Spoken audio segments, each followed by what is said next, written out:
Maintenant, donc, 3 concepts qui vont nous servir. Le premier, c'est la diffusion. Un liquide, au-dessus, un gaz. D'accord? Donc, c'est ce qu'on fait quand on fait les petites croix, là, avec au-dessus, un gaz. Donc, les molécules d'un gaz bougent. Elles sont agitées. Et en fait, il y a des molécules qui vont quitter le liquide et revenir en forme gazeuse, et l'inverse. Donc, il y a des agitations moléculaires. Donc, les molécules franchissent plus ou moins les obstacles, de par leur taille, de par les collisions, tout ça. Donc, des molécules bougent. Et en général, enfin, c'est même pas en général, c'est sûr, au bilan, on va toujours du milieu le plus concentré, là où il y a le plus de molécules, vers le milieu le moins concentré. D'accord? Ça, c'est la diffusion. C'est-à-dire les molécules vont aller de l'extérieur dans le liquide. C'est ce qu'on connaît, c'est ce qu'on appelle la diffusion. Et au début, donc, la quantité de molécules entrantes est beaucoup plus importante que les molécules qui sortent. Mais il y a toujours un mouvement. Et quand on est à saturation, la quantité de molécules qui rentrent est égale à la quantité de molécules qui sortent. Ça, c'est la saturation. Et entre les deux, donc, il y a la diffusion. Donc, c'est ce qu'on appelle la diffusion. Alors, le phénomène, vous êtes d'accord, n'est pas instantané. C'est-à-dire, si je mets une certaine quantité de molécules, ça ne passe pas immédiatement, a priori, dans le liquide. Ce n'est pas instantané.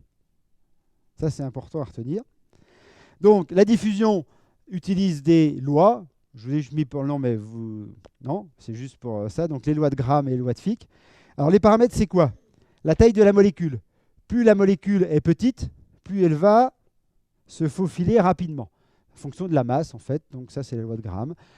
Donc, ça veut dire que, par exemple, des molécules plus grosses, plus petites, par exemple, l'hélium et l'azote, ce n'est pas la même taille de molécule. Donc, voilà.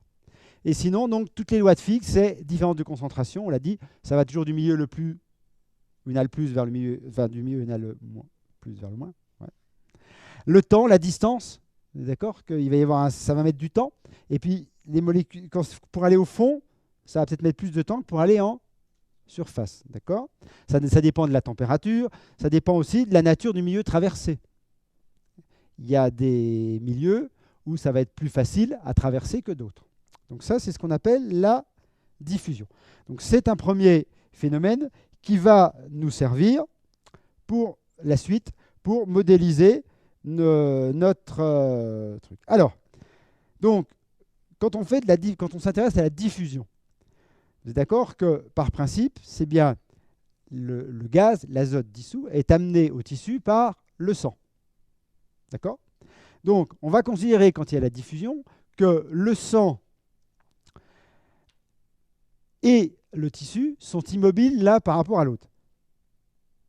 Ça veut dire quoi? Ça veut dire que vous avez le sang et le tissu, et les molécules passent du sang vers le tissu.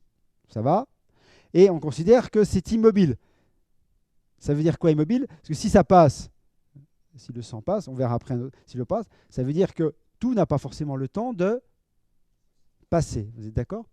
Donc la diffusion dit, on considère le sang, il ne bouge pas, vous avez le tissu, et les molécules passent d'azote du sang vers le tissu. Ça, c'est ce qu'on appelle la diffusion. Donc, ils ne sont pas en mouvement par rapport à l'autre, hop, les molécules passent. Ça, c'est le premier phénomène physique qui va nous intéresser.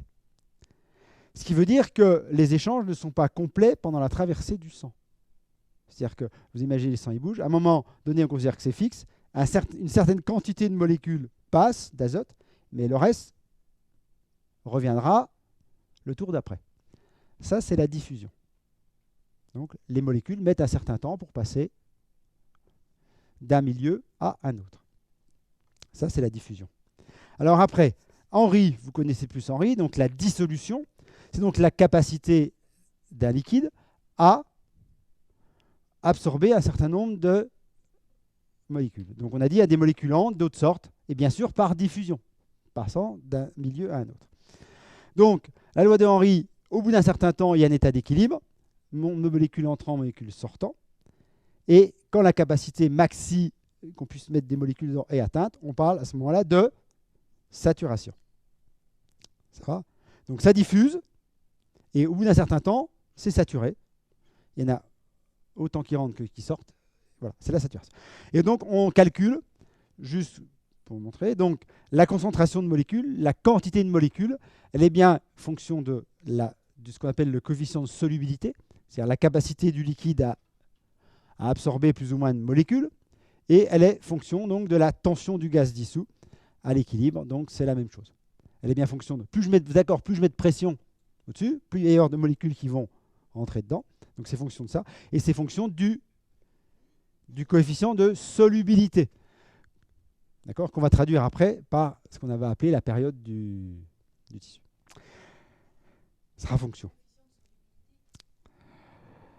Donc, je dis ça dépend aussi du truc. Donc, par exemple, l'azote est plus soluble que l'hélium. Donc, voilà, ça dépend. Alors, donc ça, c'est Henri. Donc, c'est d'accord que la capacité augmente quand on descend, elle diminue quand on remonte. Plus je vais descendre, plus je vais pouvoir mettre évidemment. Donc, c'est réversible. Quand la pression augmente, on sature. Quand la pression diminue, les molécules quittent, ressortent. Et si la chute est trop rapide, on a apparition de bulles. Ça, c'est ce qu'on connaît. Alors, maintenant, la perfusion. Je vous présente ça parce que le modèle de Haldane, c'est un modèle à perfusion. Vous savez ça. Alors, donc, je vous ai mis introduction lente et continue d'une substance et une définition de la perfusion. Donc, en fait, qu'est-ce qui va se passer? Là, je reprends mon dessin de tout à l'heure. Là, les tissus sont fixes, mais le flux sanguin les perfuse pour assurer les échanges. C'est-à-dire, le flux, le sang amène de l'azote. D'accord, le sang amène de l'azote. Et donc, la quantité d'azote qui sera dans le tissu à la fin sera fonction aussi de la distance à parcourir, mais aussi d'autre chose, de la vascularisation des tissus. Plus le tissu est vascularisé, plus on va amener de l'azote. Ce qui veut dire que des tissus peu vascularisés, comme les articulations, des choses comme ça, peut-être que ce modèle-là ne va pas convenir. D'accord? Donc c'est ça la perfusion. Alors, donc, est-ce qu'il faut prendre des modèles à perfusion ou est-ce qu'il faut prendre des modèles à diffusion? C'est-à-dire, est-ce qu'il faut prendre des tissus où on considère que c'est la quantité, c'est lié à la vascularisation et c'est le sang qui amène de l'azote, voilà. Ou est-ce qu'on va prendre des modèles à diffusion où on va dire les molécules, elles vont mettre du temps à rentrer dans le tissu. Vous voyez, les deux vont cohabiter. Haldane, lui, il avait fait que la perfusion. On va voir après, on va le détailler. Il avait dit la diffusion négligeable. Il savait on sait bien que les molécules mettent du temps à diffuser dans le tissu, mais il avait considéré ça comme négligeable par rapport à la quantité de gaz amenée par le sang. Donc, vous êtes d'accord, lorsque les gaz ils atteignent les tissus par perfusion, ils vont les coloniser par diffusion. D'accord? Donc, je vous ai mis ici, vous avez sur le dessin, vous avez donc ça part donc du cœur. On amène par perfusion de l'azote qu'on a respiré, vous êtes d'accord, sous pression. On l'amène au tissu et par diffusion, ça va coloniser le tissu. Voilà, donc c'est ce que je dis sur ce dessin-là. Hein. Le sang ici donc amène par perfusion de l'azote et ici ça va diffuser dans le tissu. Alors après, la grande question c'est quoi? Est-ce que la quantité à la fin d'azote, elle est fonction de ce qui arrive ici ou elle est fonction du temps pour passer? D'accord? Et rappelez-vous la diffusion, c'est-à-dire qu'on considère que c'est fixe, donc les molécules d'azote qui sont là, c'est fixe, hop, elles passent ici.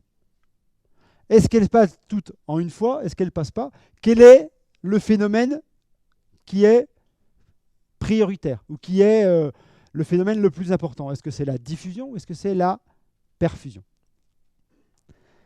Donc, perfusion, le temps d'acheminer le gaz est plus important que le temps de diffusion. C'est-à-dire que le temps de venir du cœur, de venir amener de l'azote, c'est plus important que la diffusion. C'est-à-dire le passage des molécules du sang au tissu.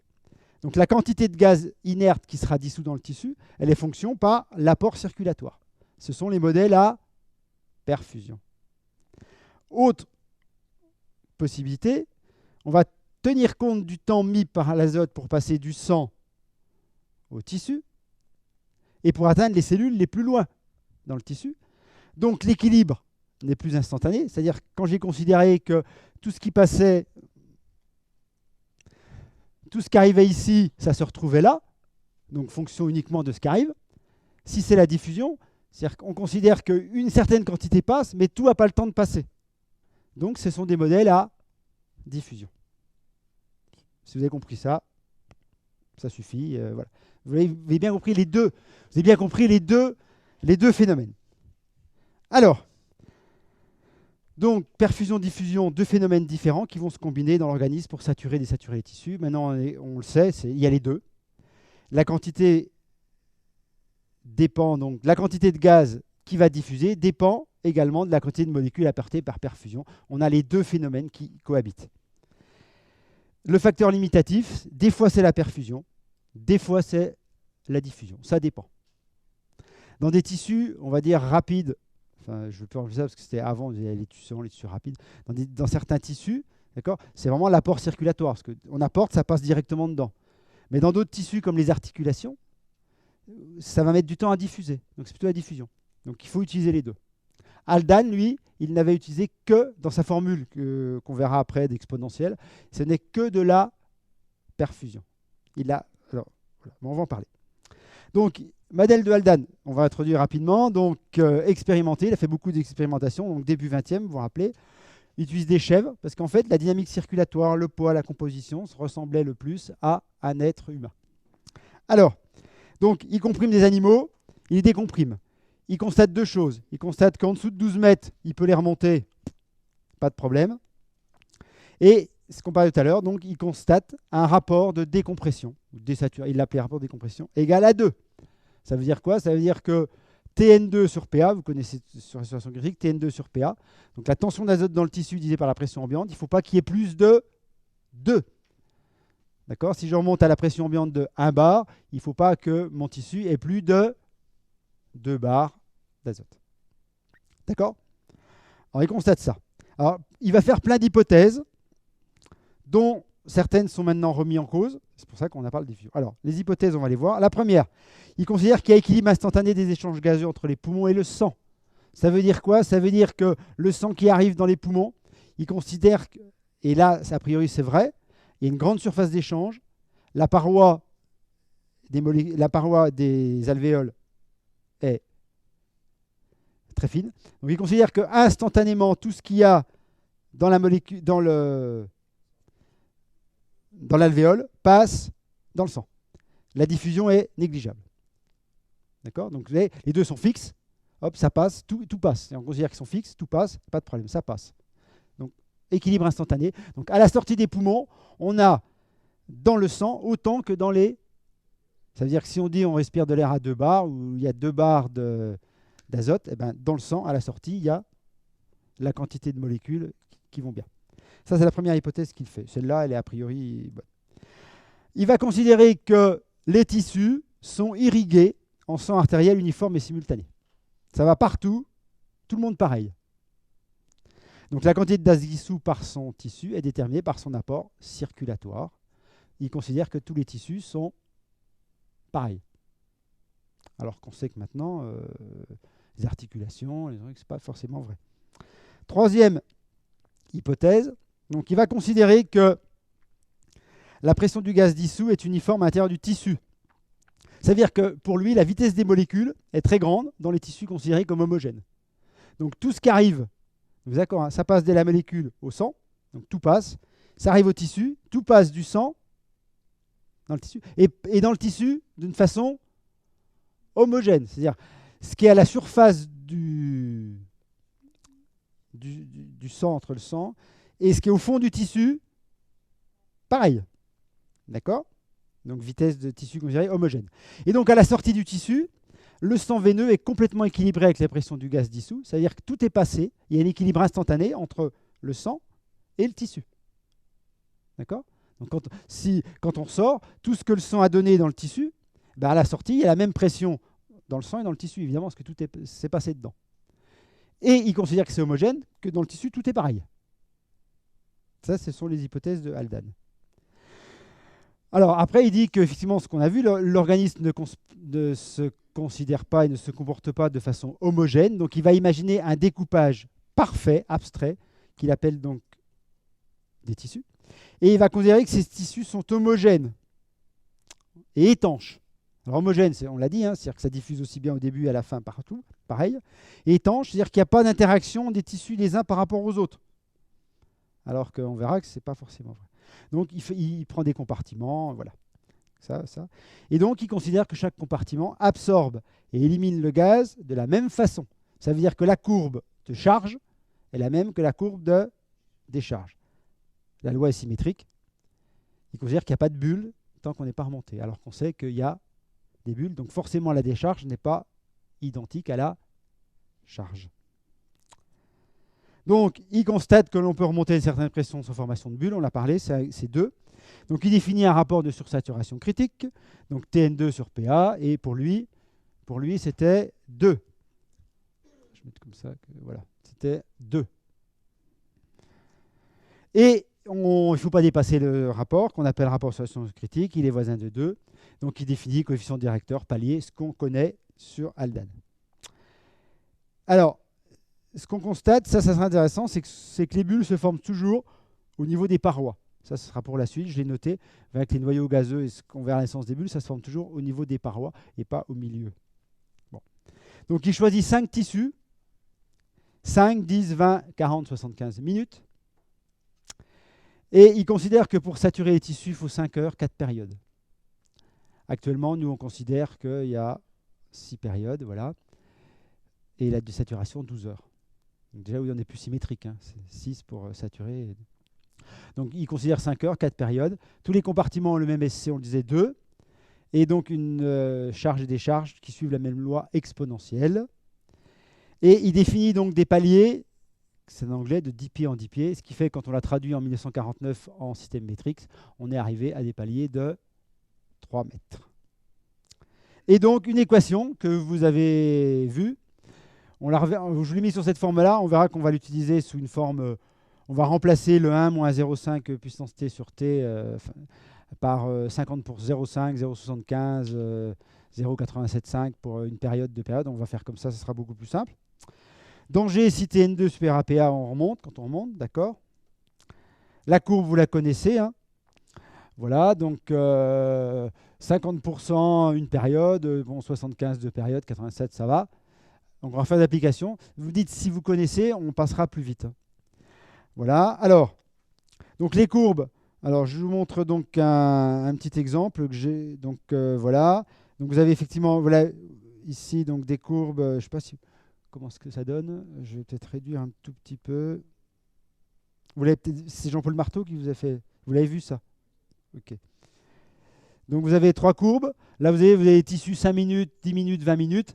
Donc on voit bien hein, la charge. Et au bout de 20 minutes, donc la décharge. Là, c'est une plongée à 60 mètres. Donc 60 mètres, voilà. Voilà. Donc ça, vous connaissez. Je ne vais pas plus m'étendre que ça.